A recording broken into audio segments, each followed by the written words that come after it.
Hello दोस्तों। तो आज इस वीडियो में हम बात करने वाले हैं कुछ इम्पोर्टेंट शॉर्टकट की के बारे में जिसका यूज करके आप अपना बहुत सारा टाइम बचा सकते हैं। अगर आप एक बिगिनर हैं या फिर अगर आप एक प्रोग्रामर हैं तो ये वीडियो आपके लिए बहुत हेल्पफुल होने वाला है। तो चलो वीडियो को स्टार्ट करते हैं। सबसे पहले हम देखेंगे कि आप कोई भी फोल्डर कैसे क्रिएट कर सकते हैं। बेसिकली फ़ोल्डर क्रिएट करने के लिए हमारे पास 3 तरीके होते हैं। एक सबसे पहला तरीका क्या होता है कि हम सिंपली अपने डेस्कटॉप पे राइट क्लिक करते हैं और न्यू पे क्लिक करते हैं और यहाँ पे हमें एक फ़ोल्डर का ऑप्शन मिल जाता है। सिंपली इस पे क्लिक करते हैं तो हमारा फ़ोल्डर क्रिएट हो जाता है। तो चलो दूसरा तरीका देखते हैं। तो सबसे पहले मैं अपना दिस पीसी ओपन कर लूँगा। इसमें यहाँ पे आने के बाद डी ड्राइव ओपन कर लूँगा और यहाँ पे आने के बाद अगर मैं यहाँ फ़ोल्डर क्रिएट करना चाहता हूँ तो सिंपली आपको यहाँ एक फाइल के नीचे फ़ोल्डर का आइकन दिखेगा। तो सिंपली इस पर क्लिक करूँगा तो मेरा फ़ोल्डर क्रिएट हो जाएगा। तो अब हम देखने वाले हैं कि कैसे शॉर्टकट की का यूज करके हम फ़ोल्डर क्रिएट कर सकते हैं। इसके लिए मैं अपने कीबोर्ड में प्रेस करूँगा कंट्रोल शिफ्ट और एन। इससे क्या होगा कि हमारा फ़ोल्डर क्रिएट हो जाएगा। अब हम अपना अगला शॉर्टकट की देखने वाले हैं कि कैसे शॉर्टकट के यूज करके हम कोई भी फाइल या फोल्डर को कॉपी कर सकते हैं या कोई टेक्स्ट को कॉपी कर सकते हैं। तो इसके लिए सिंपली हम क्या करेंगे, अगर मुझे इस फोल्डर को कॉपी करना है तो एक हमारे पास तरीका होता है कि हम इस पर राइट क्लिक करते हैं और यहाँ पे हमें एक कॉपी का ऑप्शन मिल जाता है। इस पर क्लिक करते हैं तो हमारा फोल्डर जो है कॉपी हो गया है। अगर मैं इसको यहाँ पे पेस्ट करके दिखाऊँ तो आप देख सकते हैं कि हमारा फोल्डर जो है वो कॉपी हो चुका है। लेकिन अगर हम इसको शॉर्टकट की के हेल्प से करना चाहते हैं तो कैसे करेंगे? तो इसके लिए सिंपली हम क्या करेंगे, इस पे क्लिक करेंगे और कंट्रोल और सी प्रेस करेंगे अपने सिस्टम में। तो ये हमारा फोल्डर कॉपी हो गया है। अभी आपको ये दिख नहीं रहा होगा, लेकिन जब मैं यहाँ पे इसको पेस्ट करूँगा तो यहाँ पे हमारा फोल्डर। हम अपना अगला शॉर्टकट की देखने वाले हैं कि कैसे हम किसी भी फोल्डर या फाइल को जो भी हमने कॉपी किया है उसको कैसे शॉर्टकट के यूज करके उसको हम पेस्ट कर सकते हैं। पहले मैं इसको कॉपी कर लेता हूँ।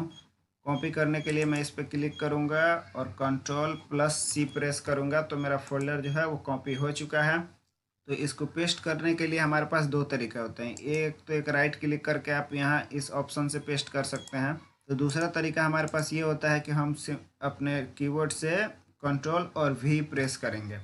कंट्रोल और वी करने से क्या होता है कि जो भी आपने कॉपी किया, फोल्डर हो या टेक्स्ट हो या कोई इमेज हो या कोई वीडियो हो, अगर कंट्रोल वी करते हैं तो आपका पेस्ट हो जाएगा। तो दोस्तों हम अपने अगले शॉर्टकट की के बारे में बात करते हैं। तो कैसे किसी भी फाइल को या किसी भी इमेज को या किसी भी फोल्डर को मूव कर सकते हैं या कट कर सकते हैं। इसके लिए हमारे पास सिंपली 2 तरीके होते हैं। जैसा कि मैं इस अपने न्यू फोल्डर को इस फोल्डर के अंदर मूव करना चाहता हूँ। तो सबसे पहला तरीका क्या होता है कि सिंपली हम इस पे राइट क्लिक करते हैं फोल्डर पे। यहाँ पे हमें कट का ऑप्शन मिल जाता है। यहाँ से इसको कट कर लेते हैं।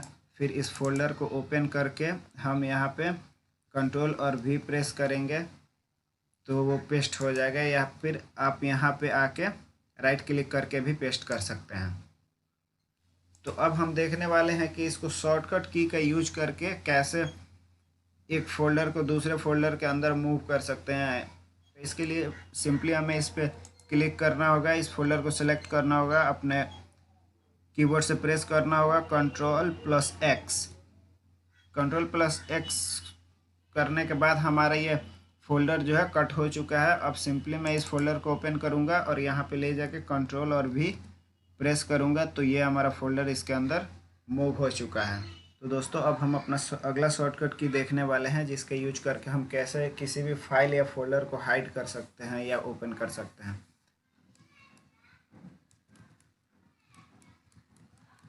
तो दोस्तों मैंने यहाँ पे कुछ फाइल ओपन कर रखा है। अगर मुझे इसको हाइड करना है तो मैं क्या करता हूँ, सबको मिनिमाइज करना पड़ता है।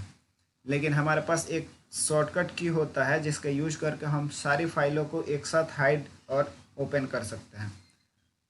तो सिंपली हम अपने कीबोर्ड से प्रेस करेंगे विंडोज प्लस डी तो हमारा सारा फाइल, जितना भी हमने फोल्डर या फाइल या जितने भी एप्लीकेशंस ओपन कर रखे होंगे वो सारे हाइड हो जाएंगे। अगर दोबारा से हमें सारे फाइलों को ओपन करना है तो सिंपली हम क्या करेंगे, विंडोज़ प्लस डी करेंगे तो हमारे पूरे फाइल दोबारा से ओपन हो जाएंगे।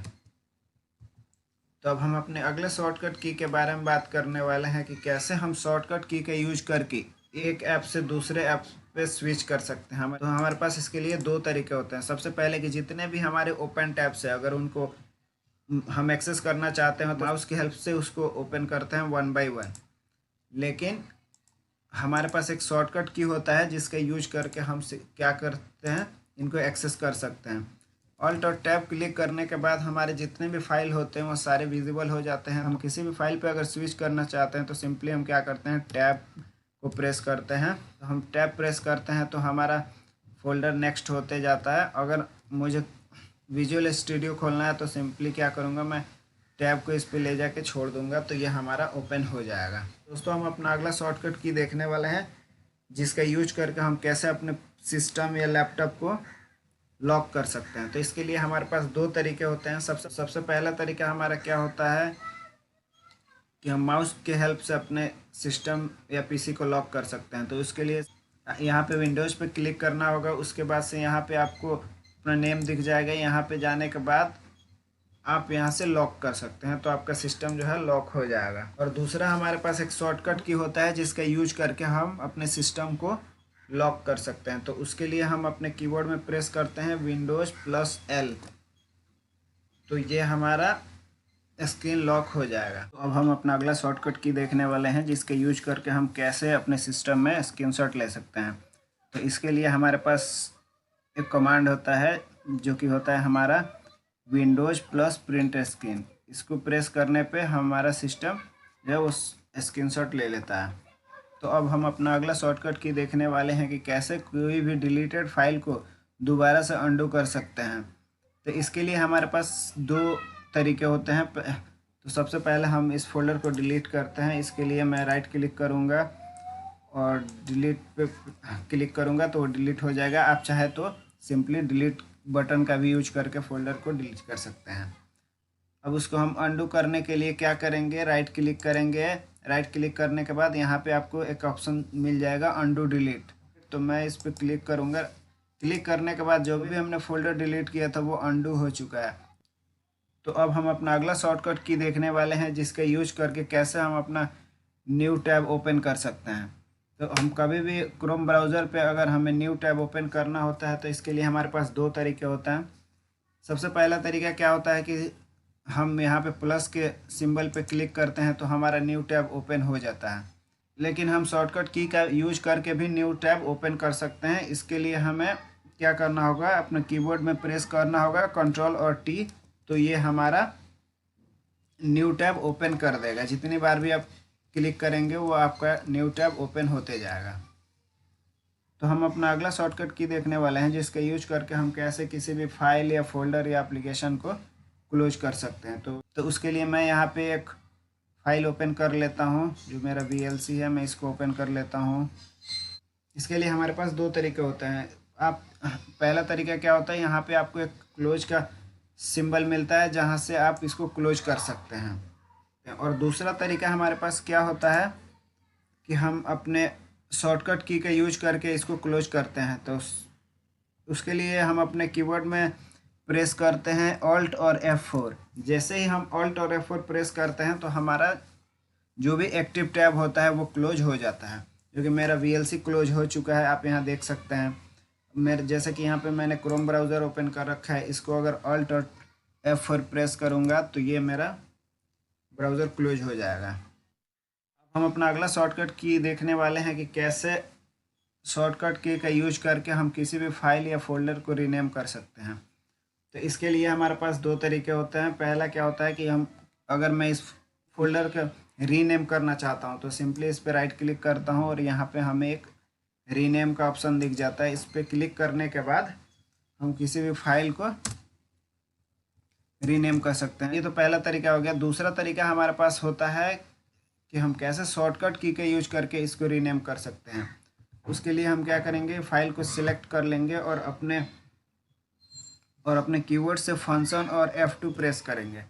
फंक्शन और F2 करने के बाद हमारे पास ऑप्शन आ जाता है फाइल को रीनेम करने के लिए। तो हम किसी किसी लैपटॉप में ये सिर्फ F2 भी प्रेस करने पे हो जाता है, और किसी लैपटॉप में फंक्शन के साथ F2 हमें प्रेस करना पड़ता है। ये अलग अलग ऑपरेटिंग सिस्टम के ऊपर डिपेंड करता है। तो अब हम अपना अगला शॉर्टकट की देखने वाले हैं कि कैसे शॉर्टकट की का यूज करके कोई भी फाइल या फोल्डर हम सर्च कर सकते हैं। तो इसके लिए मैं अपना दिस पीसी ओपन कर लेता हूँ, और डी ड्राइव में जाने के बाद मैं यहाँ पे कंट्रोल F प्रेस करूँगा। कंट्रोल F प्रेस करने के बाद मेरा सर्च बार ओपन हो जाएगा। इसके बाद मैं यहाँ पे सर्च करूँगा इमेज। तो इमेज नाम से जितने भी फाइल या फोल्डर होंगे वो सारे विजिबल हो जाएंगे। तो इसका यूज करके आप किसी भी फाइल या फोल्डर को आसानी से सर्च कर सकते हैं। हम अपना अगला शॉर्टकट की देखने वाले हैं, जिसके यूज करके हम कैसे अपने क्रोम ब्राउज़र को रिफ़्रेश कर सकते हैं। इसके लिए मैं सिंपली क्रोम ब्राउज़र ओपन कर लेता हूं। क्रोम ब्राउज़र ओपन करने के बाद मैं यहां पे विकिपीडिया ओपन कर लेता हूं। अगर मैं इस पेज को रिफ़्रेश करना चाहता हूं तो इसके लिए हमारे पास दो तरीके होते हैं। सबसे पहले हम इस आइकन पर क्लिक करते हैं तो ये हमारा पेज रिलोड हो जाता है, और हमारे पास एक शॉर्टकट की होता है जिसका यूज करके भी हम इसको रिलोड कर सकते हैं, जो कि हमारा होता है फंक्शन और F5। फंक्शन और F5 प्रेस करने से ये हमारा पेज रिलोड हो जाता है, या फिर किसी किसी ऑपरेटिंग सिस्टम में सिर्फ F5 प्रेस करने से भी हमारा पेज रिलोड हो जाता है। अब हम अपना अगला शॉर्टकट की के बारे में बात करने वाले हैं, जिसका यूज करके हम कैसे किसी भी फाइल या फोल्डर को परमानेंटली डिलीट कर सकते हैं। तो जब भी हम कोई फोल्डर डिलीट करते हो तो वह हमारा रिसाइकल बिन में चला जाता है। जैसा कि मैं यहाँ पे इस फोल्डर को अगर डिलीट करूँ, तो अगर मैं इस रिसाइकल बिन को ओपन करूँ तो आप देख सकते हैं कि वो मेरा जो फोल्डर है वो यहाँ रिसाइकल बिन के अंदर आ चुका है। अगर मैं इसको परमानेंटली डिलीट करना चाहता हूँ तो फिर मुझे यहाँ से भी इसको डिलीट करना पड़ेगा, तब जाके ये परमानेंटली डिलीट होगा। लेकिन अगर मैं डायरेक्ट परमानेंट डिलीट करना चाहता हूँ तो उसके लिए हमारे पास एक शॉर्टकट की होता है, जिसका यूज करके हम फाइल को परमानेंटली डिलीट कर सकते हैं। तो सबसे पहले हम क्या करेंगे, इस फाइल को सिलेक्ट करेंगे। सिलेक्ट करने के बाद हम अपने कीबोर्ड से प्रेस करेंगे shift plus delete. Shift plus delete करने के बाद आपको एक मैसेज विजिबल होगा, are you sure you want to permanently delete this folder.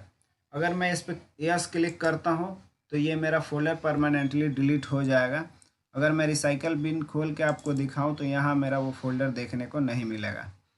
तो अब हम अपना अगला शॉर्टकट की देखने वाले हैं, जिसका यूज करके हम कैसे अपने फाइल मैनेजर को ओपन कर सकते हैं।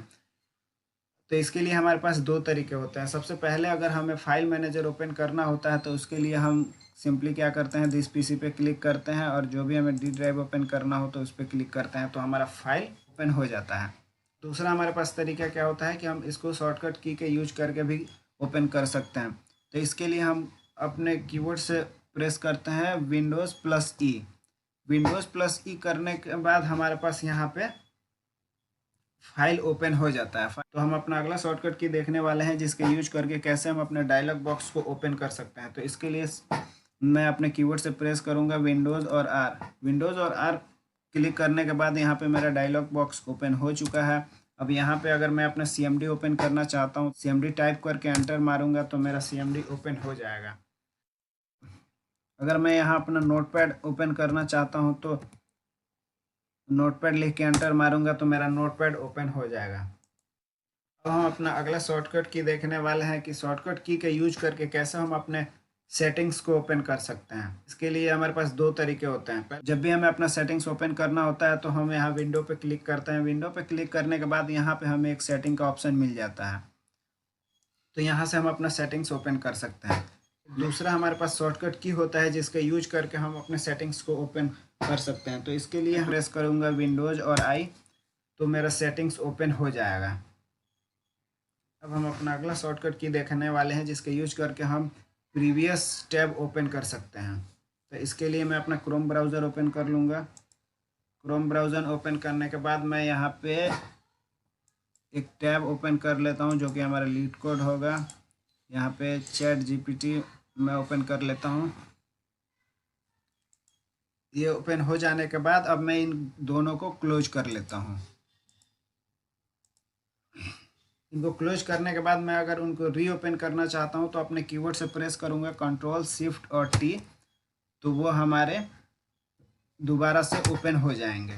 जितने बार भी हम कंट्रोल शिफ्ट टी प्रेस करेंगे तो जितने भी हमारे क्लोजिंग टैब होंगे वो सारे ओपन हो जाएंगे। आज की वीडियो में बस इतना ही। अगर वीडियो पसंद आया तो वीडियो को लाइक करो, चैनल को सब्सक्राइब करो। धन्यवाद।